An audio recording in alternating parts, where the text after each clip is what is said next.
মোৰ চেনেলটো সাবস্ক্ৰাইব কৰক লগতে বেল আইকনটো দবাই দিয়ক যাতে নতুন নতুন ভিডিঅ' অতি সোনকালে চাব পাৰে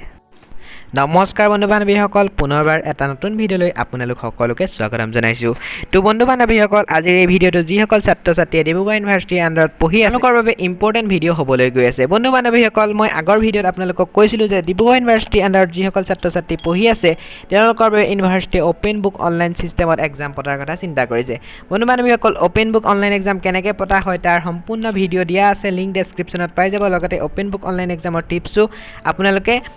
ডেছক্ৰিপশ্যনত লিংক পাই যাব বন্ধু বান্ধৱীসকল আজিৰ এই ভিডিঅ'টো ডিব্ৰুগড় ইউনিভাৰ্চিটিৰ যিসকল BA B.SC BCOM কৰি আছে তেওঁলোকৰ বাবে কিছু খবৰ আছে লগতে নতুন এখন নটিচ আহিছে সেই নটিচখনত কি আছে আহকচোন চাওঁ তো বন্ধু বান্ধৱীসকল এই নটিচখন আহিছে office of the registrar Dibrugarh ইউনিভাৰ্চিটিৰ পৰা আৰু এই নটিচখন আজি ওলাইছে অৰ্থাৎ 29/5/2021 তাৰিখে প্ৰথমতে কৈছে আৰু যে মিটিংখন কাৰ মাজত হ'ল dean head of the teaching department chairperson এইবিলাক আপোনালোকে নিজে পঢ়ি ল'ব লগতে এই মিটিংখন কিহৰ ওপৰত হ'ল যিহেতু সেইদিনাখন নটিচ এখন ওলাইছিলে যে যিখিনি ডিব্ৰুগড় ইউনিভাৰ্চিটিৰ আণ্ডাৰত পোষ্ট গ্ৰেজুৱেট কৰি আছে লগতে BCA BTech BPED কৰি আছিলে তেওঁলোকৰ অপেন বুক অনলাইন সিস্টেমৰ এক্সাম পতাৰ কথা আছিলে তো সেই এক্সামখিনি কেতিয়াৰ পৰা আৰম্ভ হ'ব সেইখিনি 14/6/2021 তাৰিখৰ পৰা আৰম্ভ হ'ব আৰু সেইটো এক্সাম অপেন বুক অনলাইন সিস্টেমত হ'ব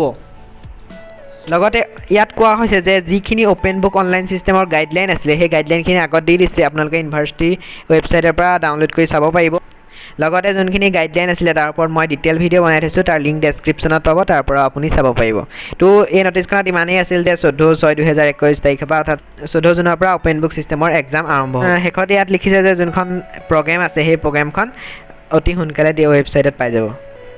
এতিয়া আহিলে যিখিনিয়ে BA B.SC BCOM কৰি আছে তেওঁলোকৰ কি হ'ব যিহেতু আমাৰ এক্সাম যেতিয়া পষ্টপন কৰিছিলে তো এক্সাম পষ্টপন কৰোঁতেও যোনখিনি পোষ্ট গ্ৰেজুৱেট প্ৰগ্ৰেমৰ এক্সাম আছিলে সেইখিনি প্ৰথমতে পষ্টপন কৰিছিলে তাৰপিছত BA B.SC BCOMৰ এক্সামখিনি পষ্টপন কৰিছিলে তো সেইটোকে চাই পেলাই আমি ক'ব পাৰোঁ যে আমাৰো যোনখিনি অপেন বুক এক্সাম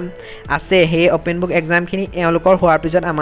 আমাৰ পতাৰ কথা চিন্তা কৰিব পাৰে আৰু এতিয়া যিহেতু 15 দিন আগত নটিচ দিছে তো আমাৰো তেনেকৈ 15 দিন আগত নটিচ দি পেলাই এক্সাম পাতি দিব তো গতিকে মই সকলোকে প্ৰিপেয়াৰ থাকিবলৈ কৈছোঁ আৰু লগতে আৰু এটা কথা যে অসম চৰকাৰে কৈছে যে জুলাইৰ পৰা যোনখিনি কৰোণা আছে সেইখিনি গুচি যাব গতিকে আমাৰ যিখিনি এক্সাম আছে সেইখিনি অপেন বুক সিস্টেমত নহয় অফলাইন মোডতো হ'ব পাৰে গতিকে বন্ধু বান্ধৱীসকল আজিলৈ ইমানেই আছিলে এনেকুৱা ধৰণৰ নতুন নতুন নটিচ আপুনি মোৰ চেনেলত পাই থাকিব মোৰ চেনেলটো প্লিজ ছাবস্ক্ৰাইব কৰি দিব আজিলৈ শুভৰাত্ৰি ধন্যবাদ